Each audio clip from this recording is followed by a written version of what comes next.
Thanks again for switching today. Yeah. Of course. We made it happen. I see you're energized. You're energized to the max. Yeah. He feels nice. Okay, guys. Welcome back. How's everyone feeling today? Phenomenal. Awesome. Yeah. Yeah, I had such a good workout today, and I feel so energized now. Do you? You feel good? Yes. Yeah, but I worked out. It felt good. Let me pop it There we open. go. That's what's gonna Sorry. destroy your sleep. Destroy your sleep. He's starting to like go into shock over that because every time he sees it, I just swear it just like tickles his brain in the wrong way. This is called exposure therapy for Joe. Exactly. That's exactly what it is. Every time Tom and Lo come to visit, It's trauma therapy. It's trauma. There you go. It is. Okay. It is. Sorry about that. Today, we're going to talk about the first year living with someone. And I don't think people really talk about that the first year living with your partner is really the first time that you realize you're living with someone that you essentially don't really know. There's so much about your partner that you learn about them within that first year. And today we're going to talk a lot about what you learn about your partner, what you weren't ready for, what changed within yourself when you were dating, and we're already living it. So let's go. We've been living it. And I'm Lo. I'm Tom. Kris. And Joey. And this is Pair of Pairs. All right, guys, let's get into it. Last week, we got to introduce ourselves a little bit. We talked a little bit about the foundation of how we all knew each other, about how Tom and I met, about how Kris and Joey met, about how Kris and Lo, me, how we met. And we got into a lot of really deep stuff related to our relationships and like the foundation of who we are at the core, which I think set a really good foundation for today. And we talked a lot about ourselves as individuals. And now we're talking about how we're going to bring ourselves together and move on from there. Do you guys have any ad libs you want to add from last week's episode? Oh, let's see. I mean, honestly, I think I would just preface this entire conversation with when it comes to moving in, timelines are totally arbitrary because everybody kind of finds their own right time for that. And I think that's an interesting part of the conversation and maybe a good place to start. We can start at how she just started leaving things at my place. She just left her toothbrush, and then she just left like underwear. And I'm just like, what am I supposed to do with these things? Like, what was the point of leaving this stuff? And then I would take pictures of them and send them to her, and she would just laugh. Like, it was all strategy. She set this up from the beginning. Wait, I love this so much because I do think we should start from the beginning because so many people make moving in together look like this big Pinterest moment. Like a dog has a key on their collar and it's this big, like, will you move in with me? And I feel like so many times it happens so much more organic than that. And it makes it feel almost like in social media or in culture that it doesn't mean as much when it happens that organically. So tell us more about. Yeah. This is like, that's curated. That stuff for social media is completely curated. People put it together like, oh, let's set this up like this, and it's gonna look like this, and everybody's gonna love it. Like in like reality, that's just not it. In reality, it's straight strategy from the very beginning. They're just leaving stuff at your place. They're making a mess. They're just not putting things. Actually, they show up as their best business person, their best marketing person at the very beginning. They're like at their best. They're showing you like they're clean and they're neat and they're just like, they put everything up and just like, they want to help you wash your clothes and wash dishes. And then as soon as you move in, it's like none of that happens. It's like not even enough, no chance. They leave everything all over the place. They don't make up the bed. They leave their hair all over the place. Like, what am I supposed to do with this hair? I can just start collecting hair and just put it on my head and just start wearing just a blonde wig on my head with just hair just lying around on the floor. It's insane. But I mean, you can speak from, us moving in, like what was your experience? What did you feel? No, actually, no, go ahead. I want to hear it. Okay, so I will preface this with, we moved in together very quickly. It was like 3 months and we started living together, which was definitely, I was driving that train. Like he was very much not. I was the conductor. I was like, this is what's happening. We are moving in together. But I never said anything. I just started, like he said, kind of slowly leaving things at his place.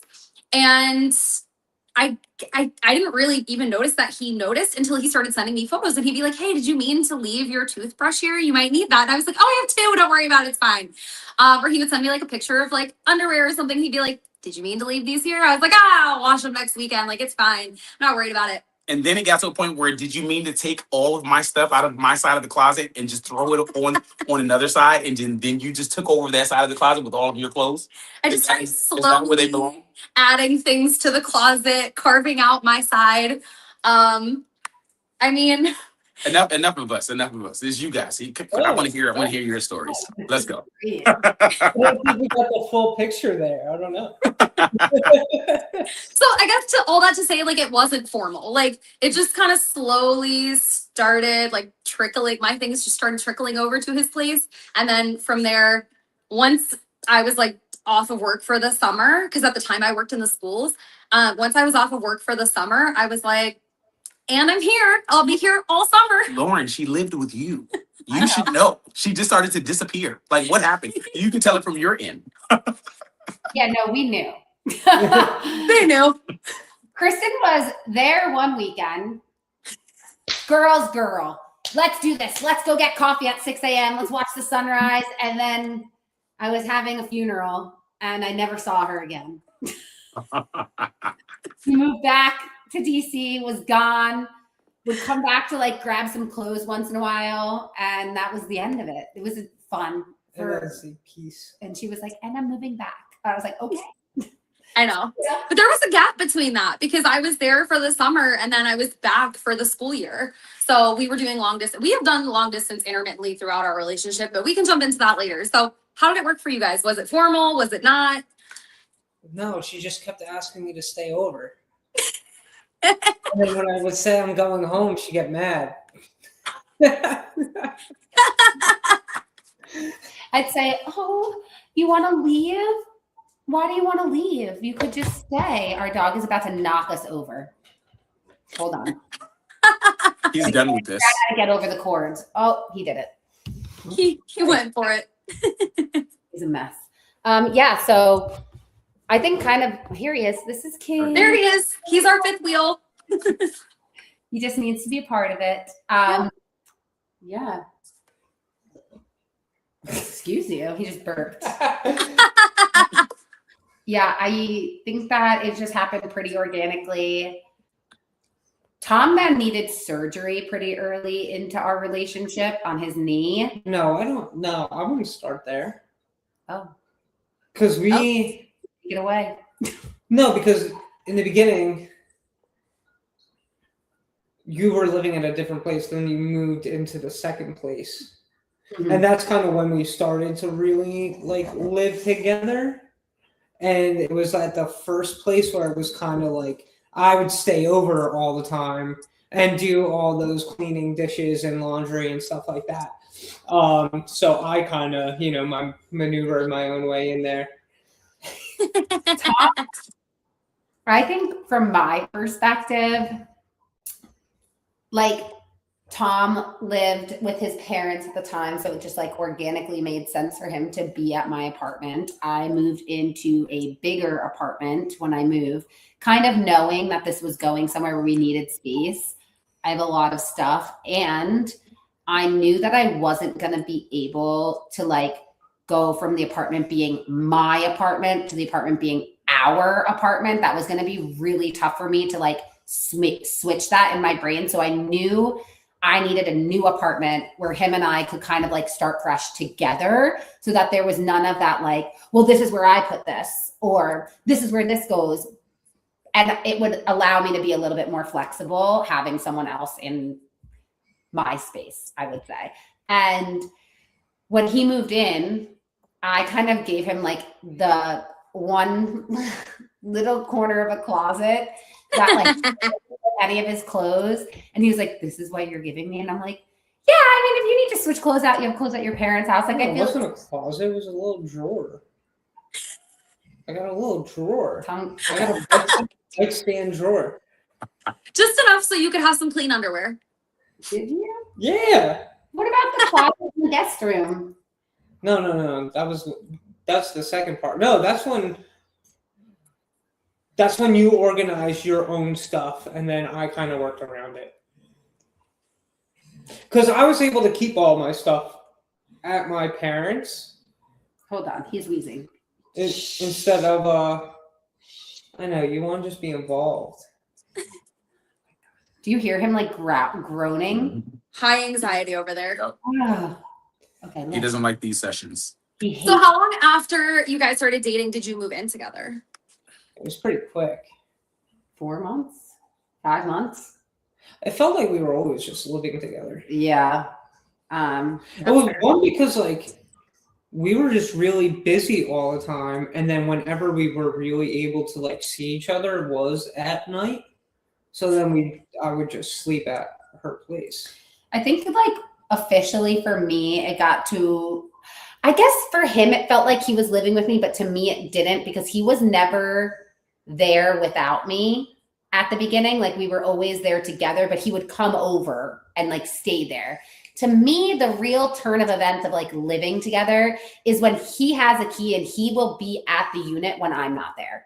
That means he lives there. And I think that's like the big difference kind of between like what we're thinking about. Like he's thinking about the time where I gave him a drawer, but he wasn't like there without me during the day, versus when he had a key and there were times where he was there during the day and I was at work, or he was like going there and showering after the gym. Like that was his home unit, versus before he would still sometimes like go back to his parents' house and like change and get clothes. So he was kind of a nomad for a little while. And yeah, that's kind of, I think that's how we moved in together. And then he had surgery on his knee, and it was just like sailing from there. He had to stay. He was like non-weight bearing on his foot for 6 weeks, right at the beginning of us living together. And that was really tough, but we made it. There was a lot of like helping each other. I mean, I had to like sponge bath him because he couldn't stand in the shower, and like change his dressing. And that was like almost immediately of us living together. So there was a lot to get used to there. Difficult because I couldn't take the dog out anymore. Yeah, that was tough. So I would wake up in the morning and make you breakfast and lunch before you went to work. Yes, he did. And you had a cat at the time too, right, Tom? Yes. Why are we bringing this up? And so my question is like, so how did that transition? Like, how did the dog and the cat get along? Did they get along? I'll show you. Did they moved in together? Like, what happened? Let me show you. Okay. We tried. We did try. We tried to have the cat and me get along.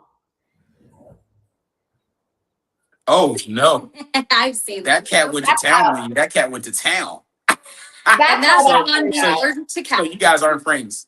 No, so the one thing I was love his cat. Gracie, Oh, like You're just allergic. she knew she was super allergic and like didn't get used to her. She just let her rub her face on her face, and that's what happened. She had a serious super allergic reaction, and it kind of scared both of us. We're like, we can't do that. But at the same time, when I was at my parents' house, we just moved my grandmother in too. And then my cat and my parents' dog took a while to get used to each other until my cat went into the basement with my grandmother. And then that's kind of, my grandma took my cat. Yeah, he lives with his grandma. Okay, I want to talk about something big, right? Something that a lot of people don't realize is tricky is kind of your first actual fight living together. Because prior to living together, there was this ability to separate and just go to your place and I go to my place and I'm going to cool off. And I want to talk a little bit about your first fight living together and not getting that separation because you're a door away, or you know, you're right there. This is your place to decompress, but this is also the place where the person that you're arguing with is living. So I want to talk a little bit about your first fight after moving in together. What did that look like? And how did you guys navigate that? Honestly, I don't remember the first fight. What do you? First, I don't remember what the fight was about, honestly, because I don't think it was something that was that big of a deal. It was probably just something that like we were both irritated about, and then just like you normally would, you have like a disagreement. But like you said, like you don't have the. Also, I mean, when we first moved in together, our place was a lot smaller than it is now. So there weren't that many places to go. Like it was kitchen, living room, like all one like open layout. And then the bedroom, the bathroom, the closet, that was it. So there wasn't really any, like, it was like, okay, you get the living room, I get the bedroom. Like that was the only way to really separate. And I'm not really a person who wants to separate during a disagreement. Like I want everything to go back to good as soon as humanly possible. Like I want things to be copacetic. So for me, it was very difficult to get used to having to navigate a disagreement with someone who actually does need space after a disagreement as someone who doesn't need space as in a disagreement. So where I would want to like have it out and finish it and be done with it and then just go right back to normal. That's not how he processes. Go ahead. I totally disagree with it. She does not want to engage in any type of conflict at all. She's conflict avoidant. Yeah. But that's why I want things to go back to normal as soon as possible. Yeah, but you said you wanted to hash it out. You want to hash it out, but that's not true. Oh, by have it out, I mean you tell me what's bothering you and I shut down because at that time that's what I would do. That's not having it out. That's not a discussion. It's not a discussion. That's true. Yeah. So I think a lot of it, we didn't really get into arguments at all. If there were any arguments or like, I would like to debate. I'm a big debater. So whenever like somebody's making a point, I like both parties just to go back and forth and kind of like, you know, express themselves and, you know, what they're feeling and stuff like that. But for the most part, we never got into arguments unless it was by some type of outside influence. So I'm not influenced by people at all, like zero. People have like, there's zero influence on my behavior, but I think that she would get influence from people and then it would turn into like, not passive aggressiveness, but more like I can tell that she was disturbed. And I would ask her, what's wrong? And she wouldn't really go into what was wrong and she would let it build up. And then once it got to a point where like she couldn't avoid it any longer, then we would have a discussion about it. And I would always say, why didn't you just bring this up earlier? Yeah. But I mean, like I said, we moved in together really fast. So back at that point in our relationship, like you have to remember, we've been together for 6 years now. Like we've worked through a lot of that stuff. But at that time, I was terrible at communicating my emotions. I would shut down when things got it like started to cause me anxiety. And I used to be so anxious all the time. And so any little thing would send me into a tailspin and I would just shut down, not communicate, not talk, not say anything and just bottle it up and never let it out. So little things could become a lot bigger because I just didn't want to talk about it because to me, avoiding that conflict was more important than conflict resolution. And I think that was really hard. And I do know though, while Kristen might be a little avoidant in the sense that she doesn't want to hash out that conflict, she also wants the conflict to be over as soon as possible. So I know, for instance, like if you wanted to take some time, that would stress her out. Like those 5 minutes, if you went on a walk, she would be like, in those 5 minutes, she'd convince herself that you were coming back with a bag and packing the apartment up and you were going to be gone. Because I'm the same way. I think we really relate on that, Kristen, that like Tom needs a lot of processing time. And like, if he needs time to just like go be alone, in my mind, that's like the end of our relationship. Yes. No, 100%. Yes. That is exactly how I would respond. Yeah. I don't know what our first argument was. I don't know what it was about. It wasn't great. I know that. It wasn't? No. I have a poor history. So to me, our arguments You're so casual. No. No. Our arguments to me are like a cakewalk. I'm like, what do you mean? It was fine. We're still here. We're still here. Everything is okay. Well, how about in the sense of like we don't remember what our first argument was about, but I remember the things that made arguments hard about living together. So even if you don't remember your first argument, what was harder about dealing with a potential conflict when you lived together versus when you didn't? I think a lot of the I would say like issues are that we're both very busy. And for some reason, we tend to like bring up an argument right as the other person needs to leave the apartment.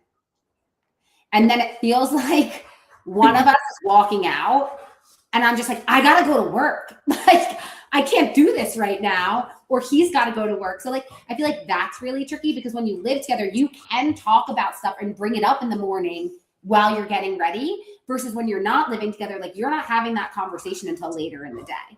So like, I do feel like sometimes the timing of bringing up issues is tricky. Like, I feel like that was one of the big things. And then I don't know. Most of our arguments really aren't about us either. Yeah. It's outside interference. I would say one thing that we did get into, we would have discussions about, or maybe I guess it would be an argument. I don't think it would be much of an argument. But I do all the cooking, right? And so and with everything that I do, I always look for a partner. It's like, I'm doing one thing, you're doing the other thing. We're always like a partnership.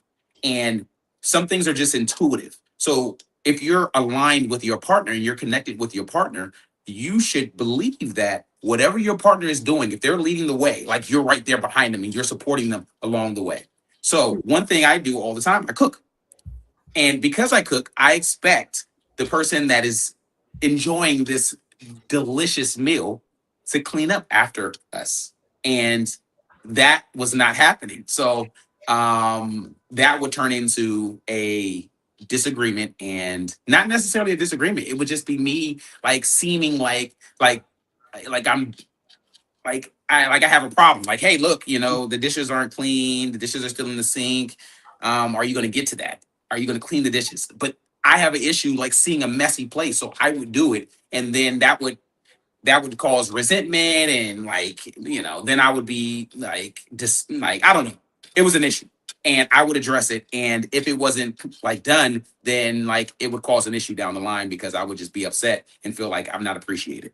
Yeah, I feel like it's really funny. We were literally just talking about this before we got on. Tom took a big deep breath when you said that, but I don't think it's fair. I don't think it's wholly fair for him to breathe that way because every time he cooks, I say, don't worry, I'll clean it up. And he goes, no, I got it. And then he gets upset when I don't clean it up.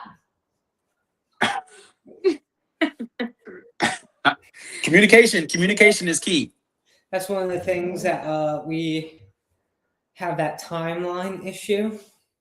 What's the timeline? Like right after it's done.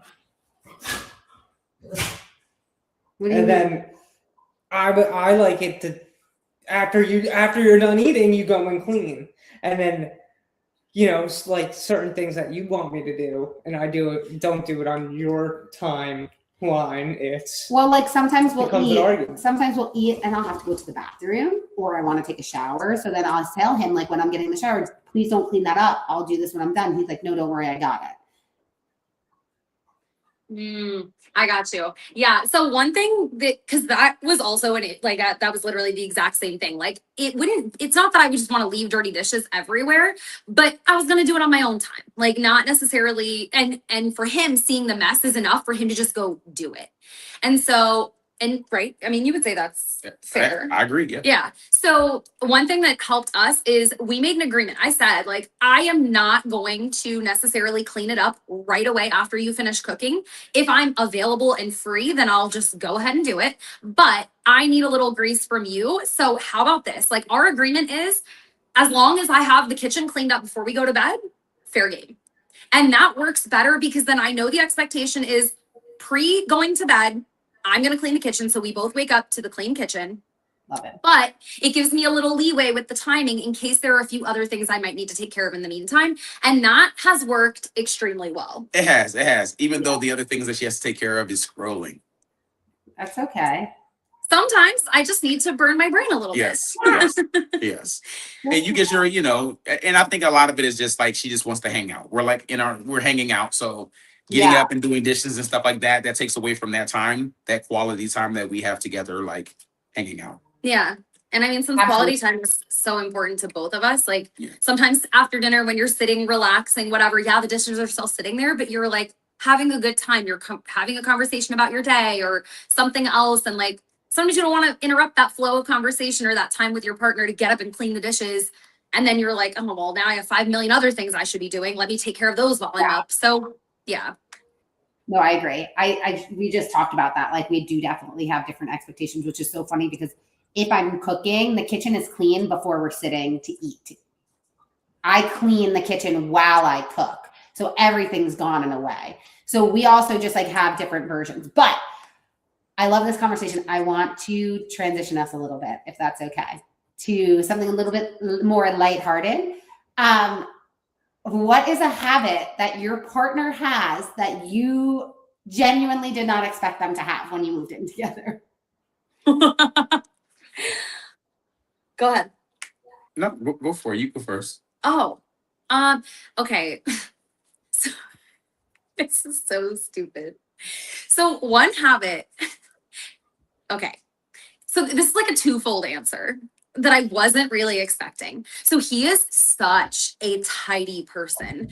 When I mean tidy, I mean you know where I'm going with this. Everything is picked up. Everything has a place, right?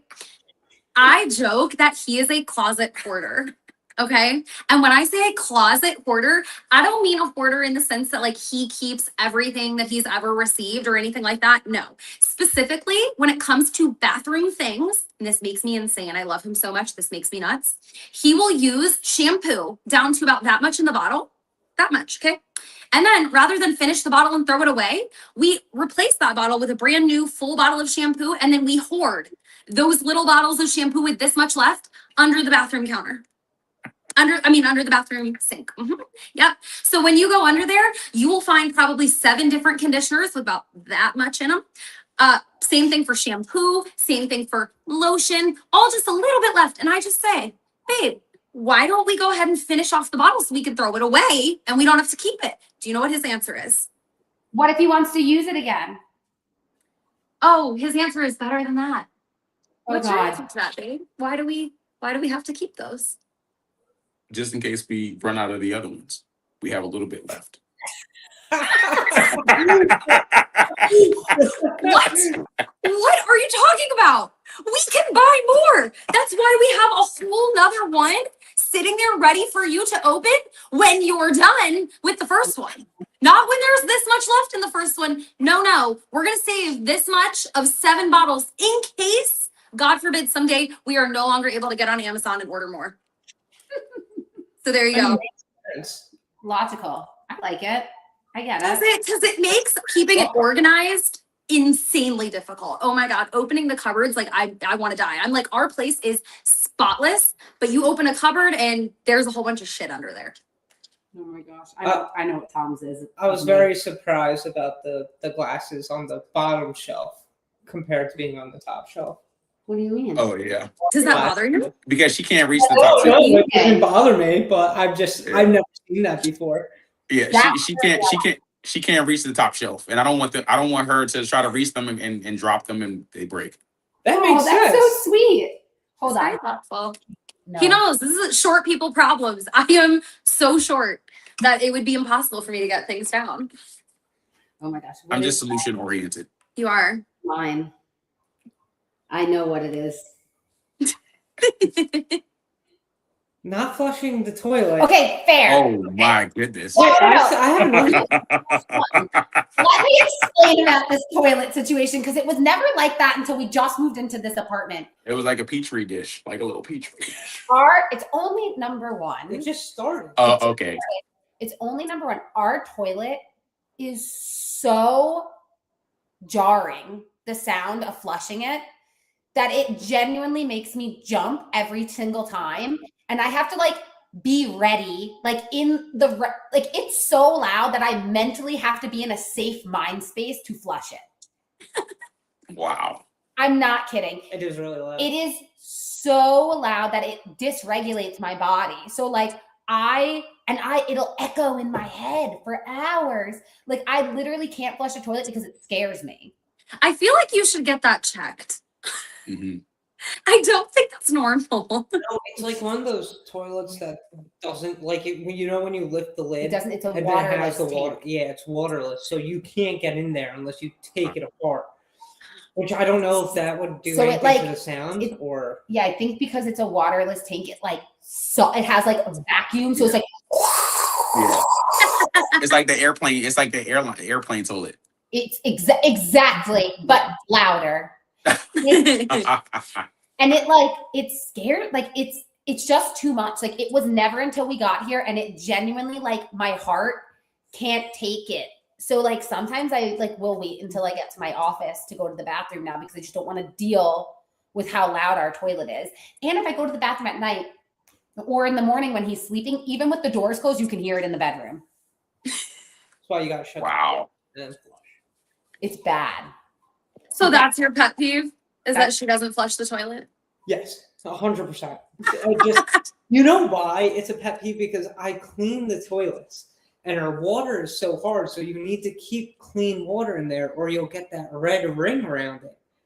Yep. And it'll build up faster if you don't flush the toilet. Tom needs to get me headphones for the bathroom so I can put headphones on. And Just noise canceling? like, I'm not kidding. I genuinely think that is like one solution for us in the bathroom is that happens, or I just don't flush it. Like that, those are the options. It's too loud for me. Wow. It really is too loud. That's Like, crazy. I go to flush it and I like brace myself for it. All right, Lo, what's your pet peeve? Do I do the other ones? Oh, you have more. Sorry. Didn't mean to cut you off. Go Yeah, ahead. Tom, go No, for it. take it away. Trying to be nice. I am being nice. They're just Oh, the hair in the shower. no, I don't really mind that. He has the whole hand up. He's ready to drop the bombs like this. I got two more that really grind my gears. Mhm. Am I emotionally in a space to hear these? Yes, we're on a podcast. This is the perfect space. Loogies in the sink. I don't have loogies in the sink. Oh, like thick ones. I No. don't. Do you fit in the sink? No. Why are they? It was like Tom's like, where did they come from? It's probably toothpaste stains. I do not do loogies in the sink. If I have cough, No. it goes in the toilet. I spit Yeah, it in the you toilet. like. Yeah, I gotta get it in the toilet. Well, I would never put that in the sink. Everything we have here is white, so anything that like really just can have a different color texture to it, it sticks out to me so much. And then the third thing is the luggage suitcases. The what? I don't unpack my suitcase ever. So like I have a suitcase from over a week ago, still sitting here, not unpacked, just here. And Jeez. I'm too busy. And then like I'll pull clothes out of it, and once I wear all the clothes out of the suitcase, I'll put it away. That would send him Yeah. out of this Yeah. world. He has turned me into an unpacker when I never used Yeah. to be. As soon as we get here. As soon as we walk in the Yeah, door, right. he's like, we're unpacking now, because he also knows that if we wait because we're so busy, it won't get done and it will continue to get pushed off. So he is adamant, like, we walk in the door, we unpack. I walk like- in the door and I sit my butt down. But it's weird, but when we get there, she unpacks the whole bag. Oh yeah, I'm an unpacker at the hotel. I don't want anything in the suitcase because I need to know what I have. But not here. Not here. Okay, Joe, what's yours with Kris? Okay. Well, I'm very particular about where things go Mm-hmm. in a home. Mm-hmm. And everything has a place Okay. in the home.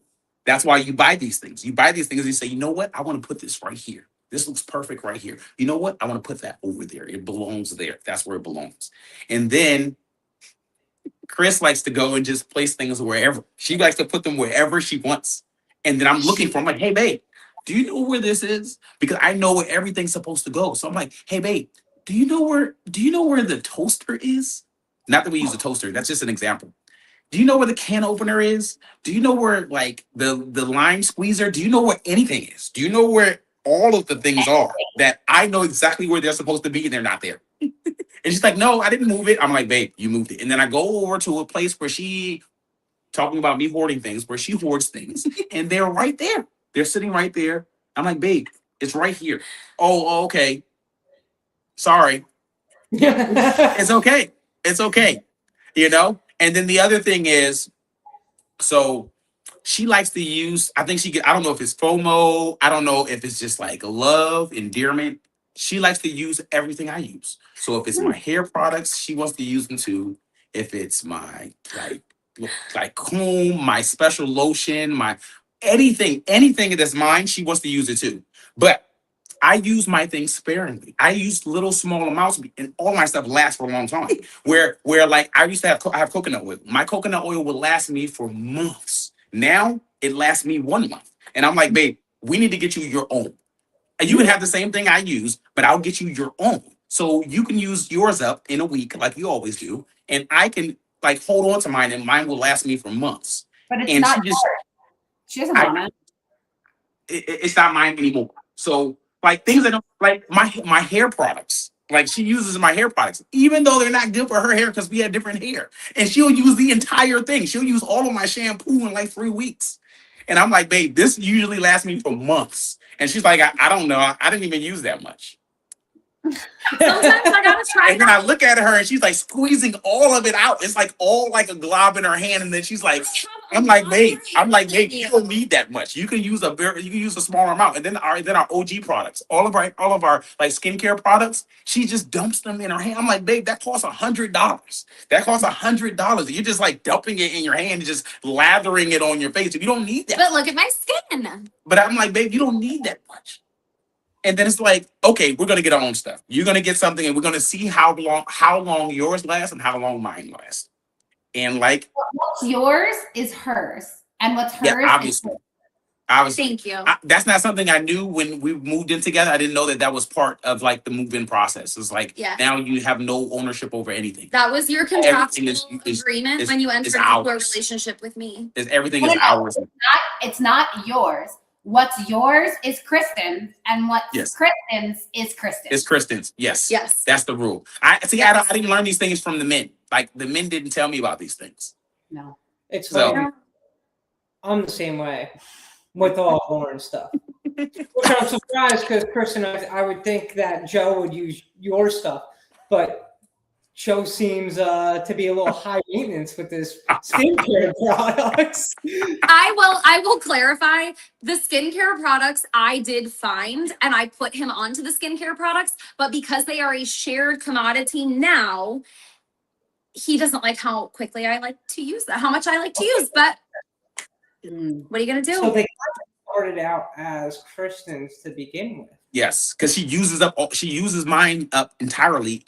No, she uses hers up. Like we buy separate stuff, and she uses hers. Not of the skincare though. And then she starts to dig into mine too, and then she just like, I don't understand how you can use that much. We have like this toning lotion, and like she just digs in there and just like it's almost like she just scoops it out. It makes my skin happy. It makes and just lathers it on her body. I'm like, babe, you are shiny.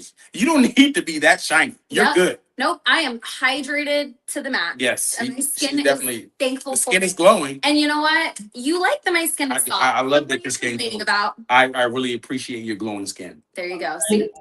You know what? I think it stems from the conditioner and shampoo. She makes sure everything gets used. But she compromises with the shampoo. Yes. Because then we don't have to have 19 bottles of 10% of the product left. Yeah, that makes sense. Yeah, that's exactly what it is. So there you go. Those are my annoying traits. That's how you figure things like that out. When you move in together, you figure things like that. Like, who would have known she would have solved that problem when she moved in? Oh my God. I love that. So there you go. I have a couple. You have a couple. Flo, it's your turn. She's ready. I think my biggest pet peeve, which Tom will pick his toenails in bed, and that really pisses me off. Ew! Yeah. Oh, that would really upset me. That's it. Wait, that actually reminds me, Lo. Now, I don't know if he necessarily picks them in bed, but sometimes I will find clippings of nails. Don't know if it's finger or toe, but I'll be like wiping the nightstand and I'll be like, so it's a little collection for me. And I'll come out and I'll be like, so did you leave that collection for me to find? Like, Do they not know how gross that is? oh, I will never do anything to my nails in bed. That is so foul to me. I think that's something men get from like childhood. We like No. play with our, Well, play with stop our it. toenails or Let's something. That's stop the teaching childhood. children that that's okay. We have to find time to do it. We don't, it's not like we're just like setting up pedicures every week. But Like we he'll have to do have time to do that. He'll also do it on the couch. Like he'll be here watching a TV show and he's just like subconsciously picking his toenails. I'm like, stop. Don't do that. It's annoying. When they're like scratching your socks, they like kind of catch on your socks. So it's like you have to fix it. It's annoying. So you go to the bathroom and you clip them. Our dog is trying to get your ruin attention. this podcast. Oh. Anything he can do to make this as difficult as possible for us, he has done. He's Smart unplugged every single cord from the wall and from the computer. He's moved both of our phones and lights so that they're no longer on us recording. He has just become a nuisance. The other thing I will say that Tom does, which I think is really funny, because for him to say that he like really looks at the sink and like any little thing of color gets to him, like because we have everything's white here, so like he can see like specks of dust. I know where this is going. He cannot see specks of dust. You keep moving it. He can't. Like we have an espresso machine where we grind our own beans, and when I tell you the bean dust, like the grinds are all over the counter. No, hold on. King, come here. Lay down. The beans are all over the counter. They're everywhere, like globs of beans. Like he just took them and all over the counter. And I will have just wiped the counter down because I clean the kitchen and like I wipe the counters down in the morning. I'll have just wiped it down. I come back and I'm like, are you kidding me? I didn't get a chance to clean it. You're gone at work. When are you going to clean it? Well, I'm still home. I'm still actually doing the coffee as she's cleaning it. It's so bad. Okay. One more thing that I just remembered, and you will probably relate to this because like both of our men have facial hair, which doesn't matter. Men across the board. PSA to men, leaving the clippings of your beard, your facial hair, whatever, all over the bathroom. Your girlfriend hates it. Your wife hates it. Your fiance hates it. They hate it. It's irritating to walk into the bathroom that you have probably just cleaned, because that's always when it happens. And there are just hairs, little tiny ones that get in everywhere, and you can't get rid of them because your sweet significant other has shaved their face over the sink, over the counter, everywhere. Tom's hairs will get in my retainer. And I'm like, Moving it though recently. tough. I've been doing better with those. So you have something? You were gonna say, I saw you took a breath, and then you're gonna talk. Yeah, I have something. You have something. We're talking about hair now. Now I have to talk about the it. Because now there's a little hair ball that just forms in the shower right by where the water is supposed to drain, and it just hangs out there. And I'm like, babe, are you gonna get that thing? Because it's just hanging out there. And it's like and this is like a collection. The collection just builds up until it starts to like walk around. It's like a little golden retriever. What is that thing doing? It is a golden retriever. That's exactly what it is. Sometimes I forget after my hair wash day that I have to take it out of the shower. And then the hair just follows me around everywhere. I find all the blonde hair all over my body, in my underwear, like it's everywhere. What do you do with this stuff? Where are you supposed to put it? It's everywhere. It's on my socks. Yeah. She's in your foot cracks. It's everywhere. On the wall, and I collect it in a little spiral on the wall. I think we all do. And then it eventually just slides down to the drain. And then he's like, hey, when are you going to get the golden retriever out of the shower? I'm like, I guess I probably should. Maybe today.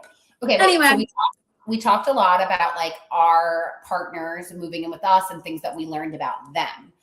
But I think what's really important to talk about is our own identity piece, because I don't think anybody warned me about how much I would shift or things about myself that I would either lose or gain as a person living with another person, right? Things about myself that maybe I no longer do, or things that have shifted in me to like figure out who I was in this area of life. And I want to like talk a little bit about this because I feel like for Tom and I specifically, like there was a big change. And Kris, I feel like for you too, and I hope that I think a lot of people will agree with this. You know, when Kris and I lived together, or when I lived by myself, I would go do things. I would go meet friends out. I would, you know, go out and have dinner or drinks or go drink. And there was no like guilt behind it. Like have someone that I was like leaving. Like if I was just going out, I was going out, and I would tell him because he didn't live there, and I'd be like, oh, I'm out. Like, see you later. I think for me, one of the biggest things that shifted in us living together is that Tom works most nights, and he doesn't drink. So that part of my life is like essentially gone, not because he asked it to be gone, but because there was this pressure that I put on myself that I felt like if I went out without him, it was rude or mean, or he was going to be hurt by it. So I kind of just stopped doing that to like navigate this new period of our life. Not because you asked me. And I think I remember asking you one time, are you upset when I go out? And he was like, no. And I think this is really important when you live with each other. Sometimes we put these expectations on ourselves because we think our partner wants us to do this, because we think that this is what they want. And then we end up doing something that ultimately doesn't make us the happiest, when we could have just asked our partner up front, is this something that you want me to do, or are you okay without me doing? And I think when I asked you that, you're like, that's insane. Like, I don't care. And even still now to this day, like I go out and I see my friends, but it's not to the extent that, I mean, we used to. Yes, we're getting older and that naturally fades with age. But I think like the hard cut line was Tom and I living together. Like the second Tom and I lived together, me going out like completely stopped. Yeah. I mean, I totally like, obviously you and I lived together for like what, 2 years or something like that. And I mean, we went out a lot. Like we would go out, like you said, and get coffee. We would go out and we would go on runs together. We would take the bikes. We would go on bike rides. We would go down to the beach. We would do all kinds of things together. And then we would plan like, okay, we're going to go to dinner tonight. We're going to go out. We're going to have drinks. We're going to go dance. It's going to be fun. Like, that did definitely shift when we moved in together, partially because I moved away. So a lot of like my friendships are long distance because I have moved so much in my adult life that I don't have a group. Like I didn't move back to my hometown after college. I never went back, like other than to visit friends and family. Like I don't go back, and I'm very selective about my circle as well. So my like group of my core friends is very, very special to me, but none of them live in the state that I live in except for one. So for me, that was a huge transition of like, when I moved in with him, I also moved away from the friends that I did have. And that wasn't, I mean, that was my choice. Like he didn't force me to move away from where I was living, but you know, for us to live together and the life that we were building, like we did, that's just what happened. So I feel like a huge shift came from partially that, because naturally when you move away and you don't have friends in a new place yet, you're not going out as much. But also my desire to be home increased because I had someone who I wanted to be home with. Yeah. And I think that was a really big piece of it too, is yeah, I had the freedom. I mean, he was more than happy if I said, hey, I'm going to go meet up with Lauren and we're going to go like do something, whatever. Like he wouldn't be upset about that. That wouldn't bother him. He would always tell me like, you're free to go hang out with your friends. But partially distance being an issue, and partially like when you're in a relationship with someone you really love, like you want to spend a lot of time with them. And I know a lot of people say like, oh, that fades. Like we're 6 years strong. I don't want to spend less time with him 6 years in then like at the very beginning. Like we started out hanging out a lot. I still want to hang out with him all the time because I not only love him, I like him. Like I like him. He is my very best friend. So just because we moved in together, like that for me at least didn't change. And I do feel like a good barometer of your relationship is when you move in with that person, does home feel like a safe place that you enjoy being? Because if it doesn't, and your home is tumultuous and your time with your partner is spent with a lot of conflict and fighting and you're constantly anxious and stressed out, maybe it's not a good situation for you. No, I agree. I think for me, it's not that I didn't want to hang out with him. I think for me, a lot of it was I knew he wasn't going to come out with me, and I felt guilty leaving him home. And that was really hard for me to navigate. So I just didn't leave him home. And then when he was working, I felt guilty that he was working and I was out having fun. So I didn't go out and have fun because I didn't want him to feel like he was missing something. And I think for me, it got to a point where I did start feeling really down, like a little bit depressed, and I wasn't having these connections. And I said to him about this, I said, I think I need to start seeing people again. Like I need to go out. I need to do this for me, not crazy like we used to, but just like once in a while, need to go like be social and be me. I am outgoing. And we had that conversation, and it was nothing. And this is the part that I want people to understand is when you're in a relationship, you make decisions for your relationship based on your assumption. And I made an assumption that he would be upset. And it was never something that he told me. I just thought that for no reason. He gave me no indication of that. Anytime I ever did go out, he was never like, what the hell are you doing? Like, it was never like that. And I think I just felt guilty. One, because he, like you said, Kris, like I wanted him to have fun with me. I wanted him there. And I think for me, I felt guilty that I was having fun without him. And I feel like that's a piece of myself that I lost a little. But as we've gotten like way more steady, like I feel like we're very steady. We're very comfortable just telling each other now, like, I need to do this for me. And I love you, and it doesn't mean I don't love you any less, but I'm going to go out with my friends. And I feel like, What's the question? Does that feel correct? I think yes, yeah. And I don't think it was ever necessarily an issue, right? So, like, you also said that you didn't go out. You did go out, but I wouldn't go out. But your feelings were still. It's not like you were a hermit. You still went out a little bit, but not to the extent that you would have. Yeah. And what's the question one more time? Just, do you feel like that's accurate? What's accurate? My explanation of things. Yeah, but that was a very big explanation. Give me a little bit of a condensed. I was listening to the whole thing. Like, I lost the plot. That was a long story. I lost the plot. Yes. Lauren and I love to talk. We have talked about Kristen, this. did you follow? Yes. Okay, it was hard for me.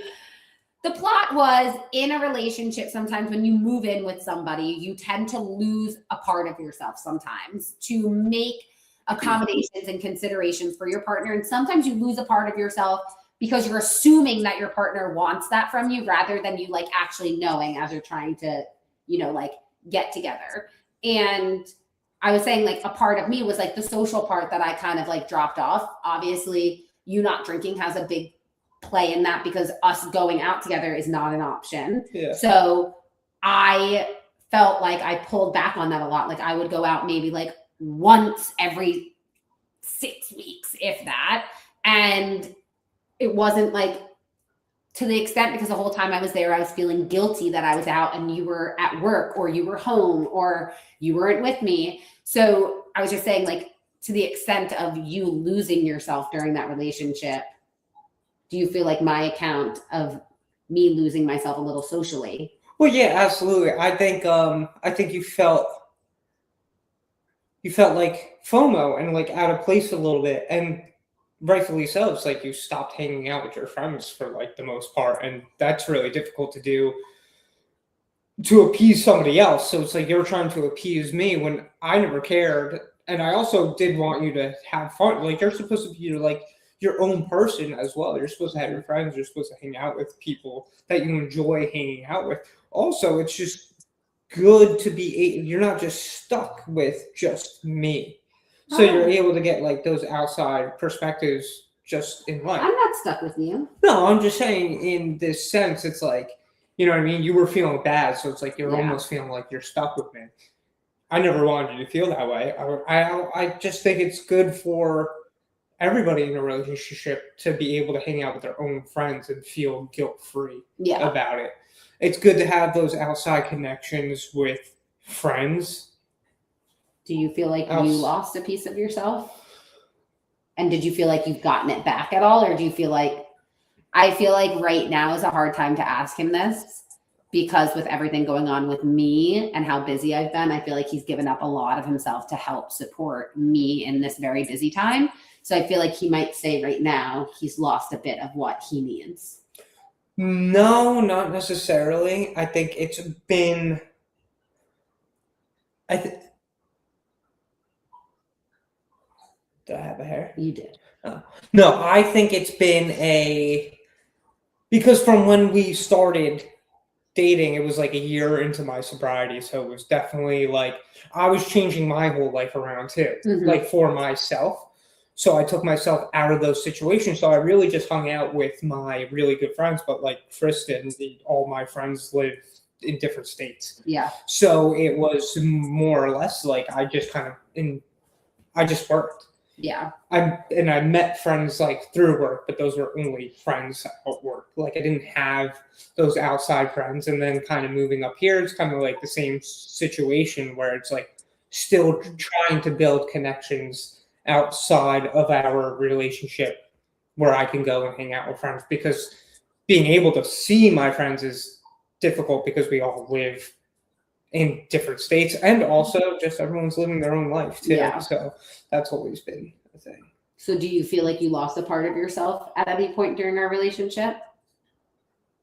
No, I don't think I think I'm trying to grow in our relationship. And good answer. I think a lot of people think that in their relationships that they lose themselves, but what they're really losing is their structure or their routines. Yep. And when people start to lose their structure or routines, they start to blame their relationship for those things. And like I can say, I had a lot of structure and my routines were down packed before I got into a relationship, especially before moving in together. I was a bit of a wrecking ball on that. I was never a person that really like went out into bars and things like that. I would more so like invite people that were friends or associates or whatever. I would invite them over and I would like kind of do like prepare a meal, have drinks or whatever, sit down and talk and go into deep discussion because I want more of that like stimulation. I don't necessarily need all the like fun and all, and that's a bit too much for me, too much for my social media, especially on a regular basis. For me, I like quiet, more intimate stimulation, and that's what I would do more often. And of course, that disappeared completely when I got into a relationship, but that was fine because I could just have that with her. And I was never a person, and I knew her personality coming into the relationship and moving in. So I already knew that she was a big ball of fun. And I would always encourage her to go out and have fun with friends, like meet new people, go out, enjoy yourself. And that just wasn't, she just wasn't interested in doing those things. So Kristen and we like this many people. Yeah. Yes. Yeah. Yeah, but I feel like you're very social at the same time. Yes. Yeah, but I'm very selective on who I hang out with one-on-one. Like I can be social with a big group of people because nothing gets like deep where like you have to like really nurture a conversation because you can bop around. I'm very selective on like who I do one-on-one time with. Yes. Because one-on-one time with the wrong person, and I'm not trying to speak for you, Lo, you can say if this is true for you or not, but one-on-one time with the wrong person is about as draining as it can get. But one-on-one time with like your best friend, like Lo and I can go to coffee and be there for 9 hours. And my social meter is, I'm feeling on top of the world. My heart is happy. My soul is full. I'm so happy. But if you put somebody else in that situation that I don't vibe with like that, I will get home and be like, oh my God, I just want to like curl up and die because my social like meter just hated everything about that.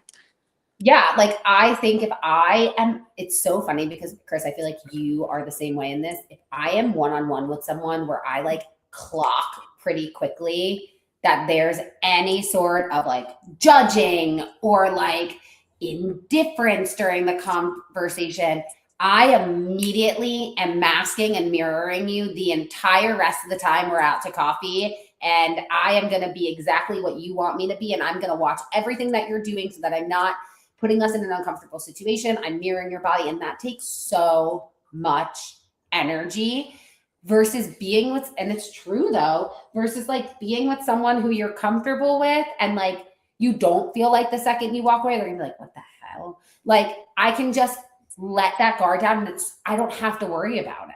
And why are you laughing? Go on. Oh, I feel like I can read someone's energy pretty quickly. And when I feel that energy, that negative energy, like in the interaction, I'm probably the last person they want to talk to because I immediately am like, how's the weather? Yes. 100%. I think you and I also like, we're so intuitive with people that the minute we pick up on something that's not great energy, like I want to be out of there in the worst way, but you won't know it. I won't let it be known. You won't be able to tell, but I will significantly pull back on what I'm saying and what I'm sharing. And like you said, I will meet you where you're at. I will match that energy. But then as soon as I leave, you will never see me again. Literally. No, I agree. That stuff is the worst. What about you, Kristen? Do you feel like you lost yourself at all during the relationship? I would say I mean, I think there were things that I had to adapt to, like what you were saying. I partially because we moved away, I didn't have as much time with like friends and stuff like that because it requires a lot to plan to leave the state to visit your friends. Yeah.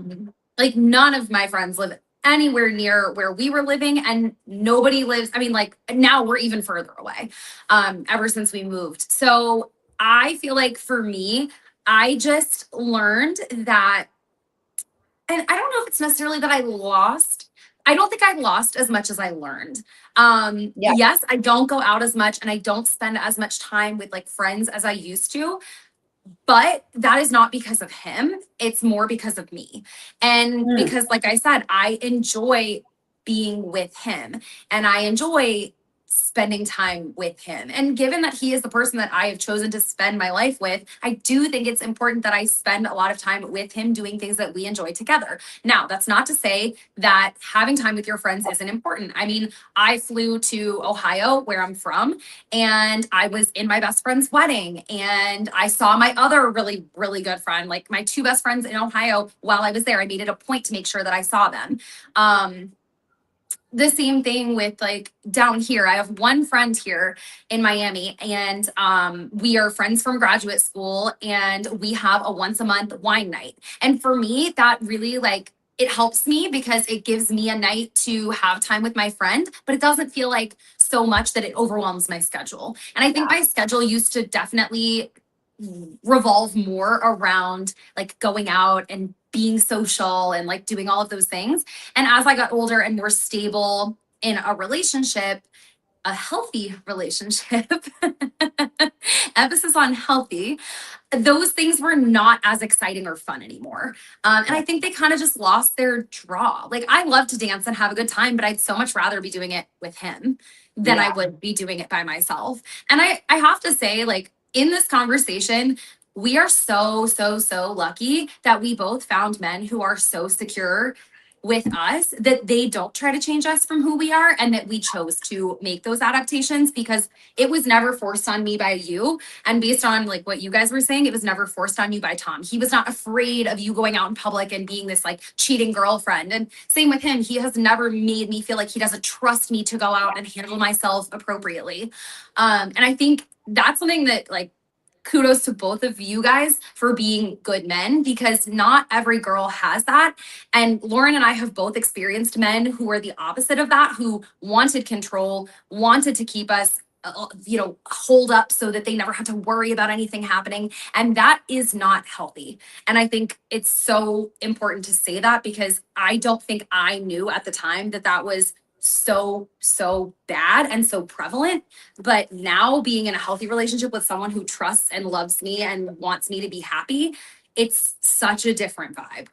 Yeah, I think I wasn't going to talk about this today, but I think like we're talking about moving in with partners, and something that was really hard for me when Tom and I think there's two things that happen in your brain when you're in an unsafe relationship prior. Like when Tom and I lived together in Delaware, he was not on the lease. And while there were like, sometimes he was at the apartment without me, he did always like tell me when he was coming home. So I like knew it was him coming in. When we moved here, he's on the lease, and like he just kind of comes and goes as he wants, and like not in a bad way, but like he doesn't like need to text me and be like, I'll be there in 15.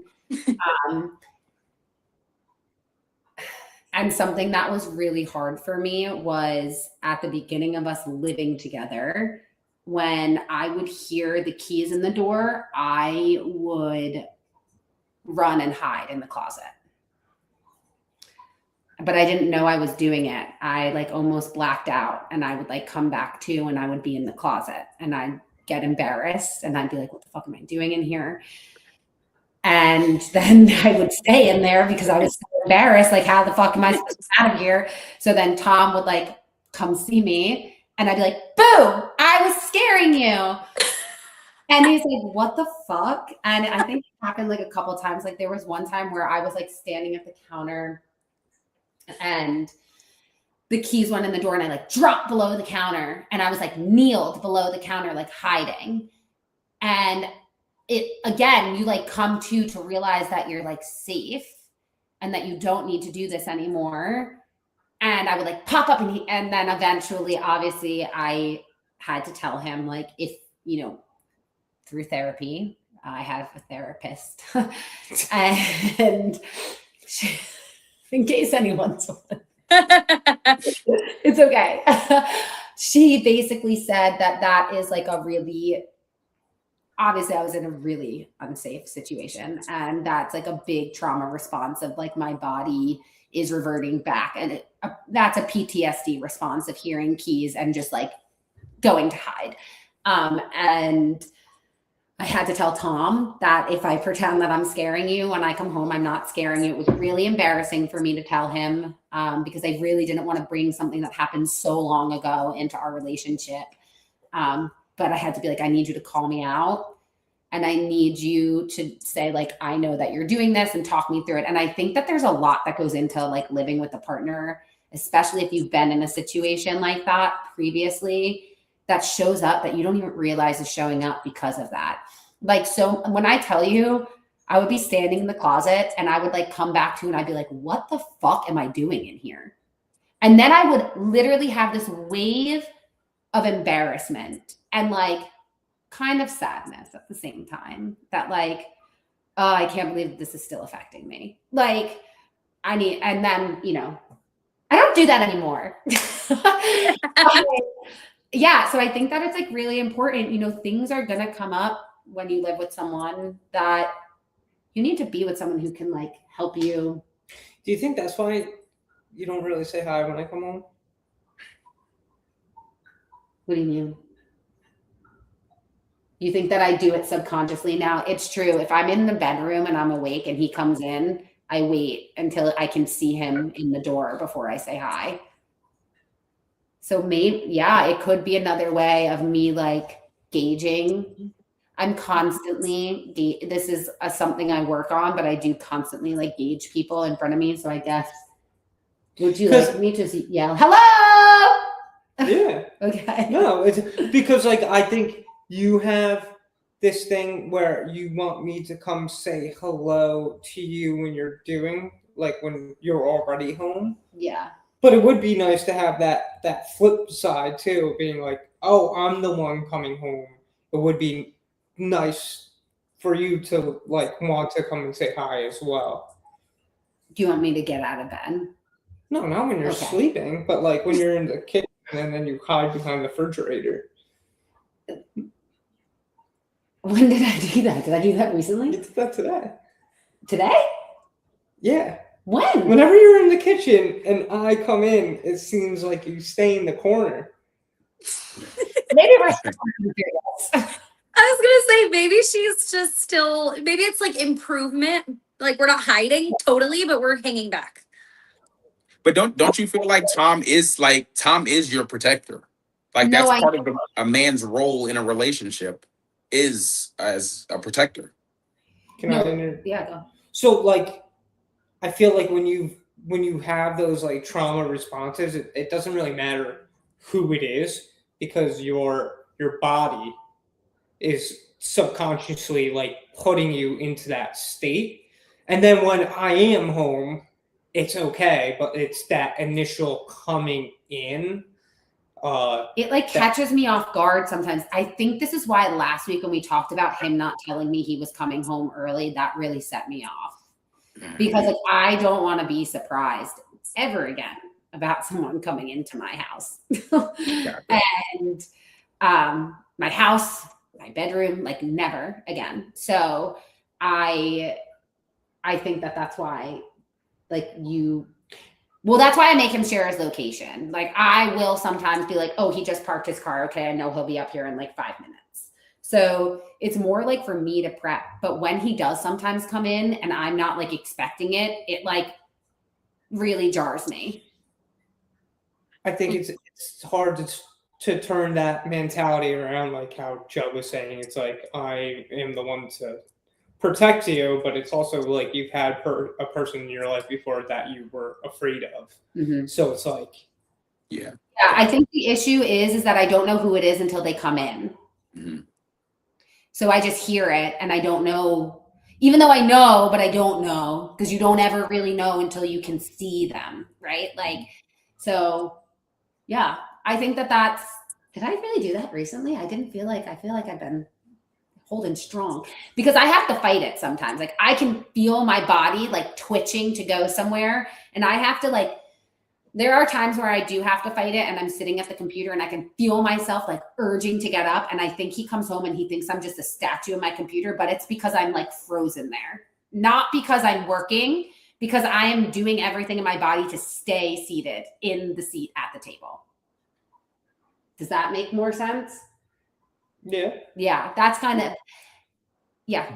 Do you believe if you took like some self-defense classes that you would no longer have that fear? Like No. you would be prepared. There'll be like a level of preparedness before. Interesting. Okay. No. She took kickboxing classes and then all she wanted to do was fight people afterwards. Okay. I did.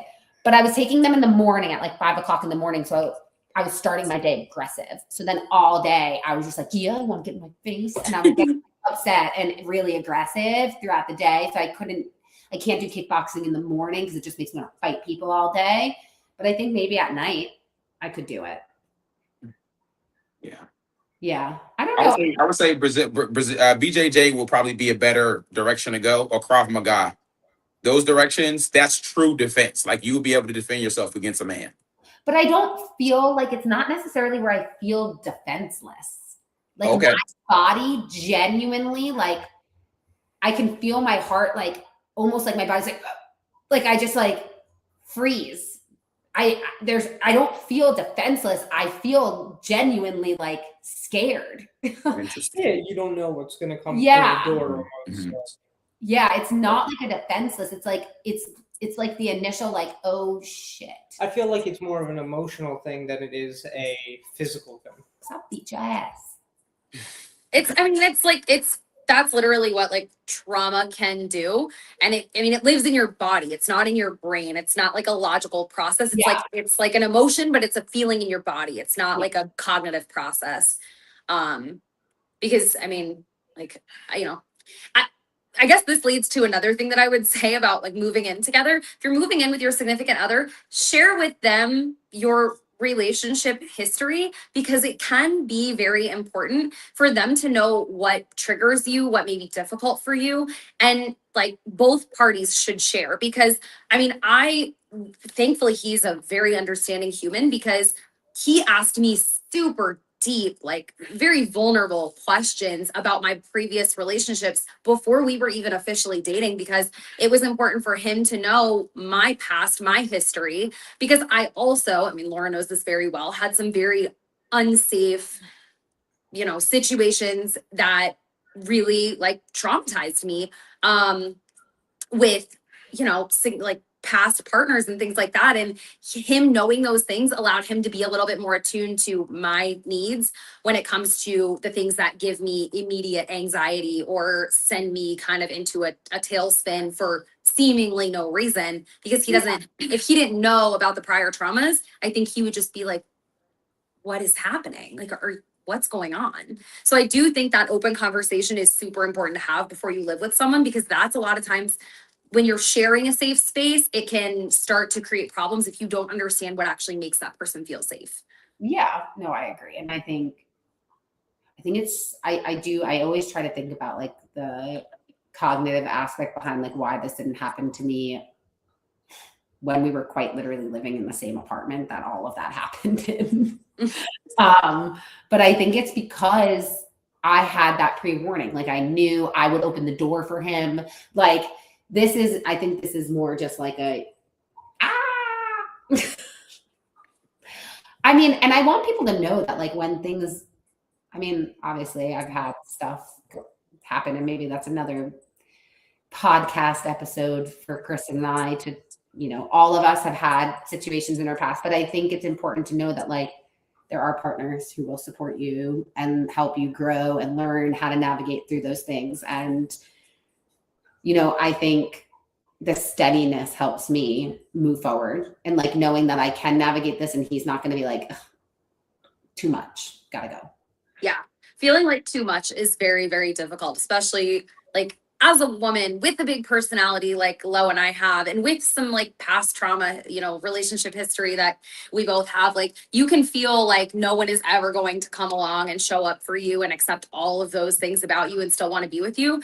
And that's not true. Like we are living proof that you can find a man who will absolutely support you, or a partner who will absolutely support you with all of your baggage, with all of the things that are difficult for you, with all of your big personality and the fact that I never shut up and all of these things. Like, you know, the things that about me that I felt like were a lot, he makes me feel are important parts of who I am, and not things that need to be hidden or made to go away or anything like that. He's just helped me navigate them. And a lot of that was just feeling like I had a comfortable place to share those things.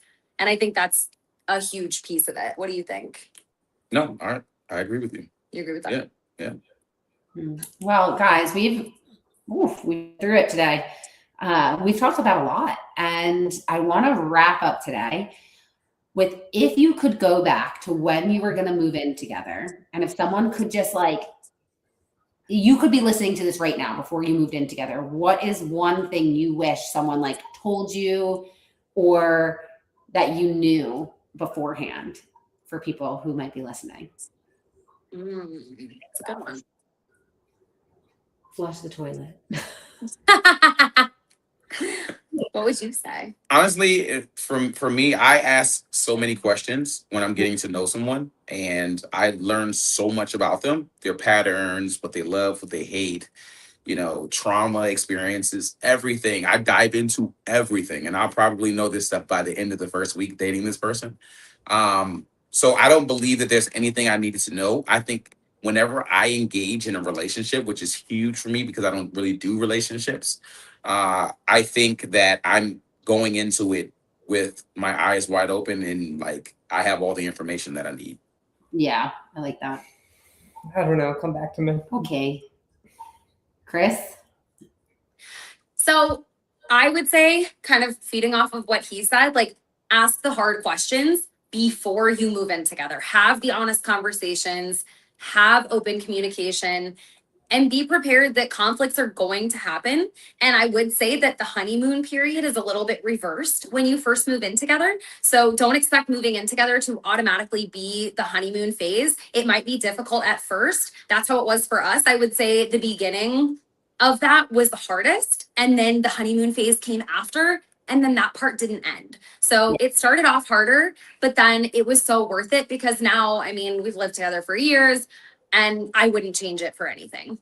Yeah, I think for me, the biggest thing that I wish someone told me is like, you can think that you're as ready as possible and you're never going to be ready. Like you're always going to have things that are going to come up that you could not prepare for, right? Like toenail clippings in the bed and not flushing the toilet and storing things under the cabinet that have this much left in them.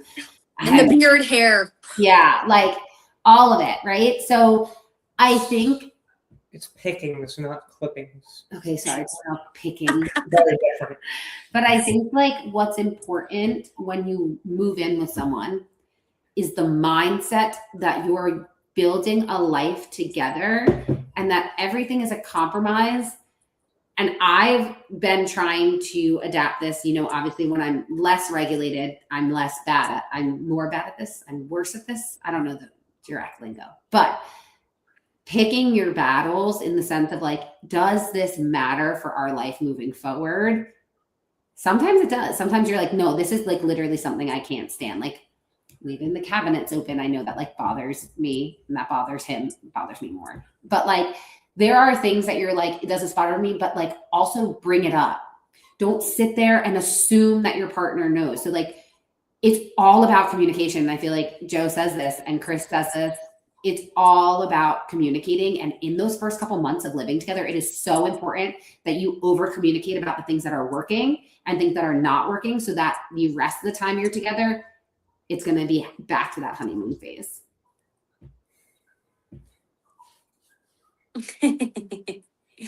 I agree. Okay, word, ditto. I agree. I would say take it at your own pace. I mean, you don't do what you want. I don't regret anything. I would say just like if you wanted to, just take it slow or take it fast. Do whatever you want to do. You're gonna figure it out anyway, and the answers are gonna come down the road. You're not gonna know the questions, and you're not gonna have the answer. So you'll find out those questions, and you'll hopefully find out those answers. Very wise, Tom. And I if think you that don't was a find great it, piece of advice. I don't know. Yeah. Oh my God. Well, woo. This is a long one. We did great. What do you guys have any last words of wisdom? No, I'm I'll leave excited. it to Tom. Tom closed it out perfectly. Well, then we'll see you guys next week. And remember, we're the only ones who can say that. So enjoy. That is Enjoy. true. And don't forget to follow us on TikTok and Instagram at Pair of Pairs Pod. Ooh, yeah, do that. Ciao.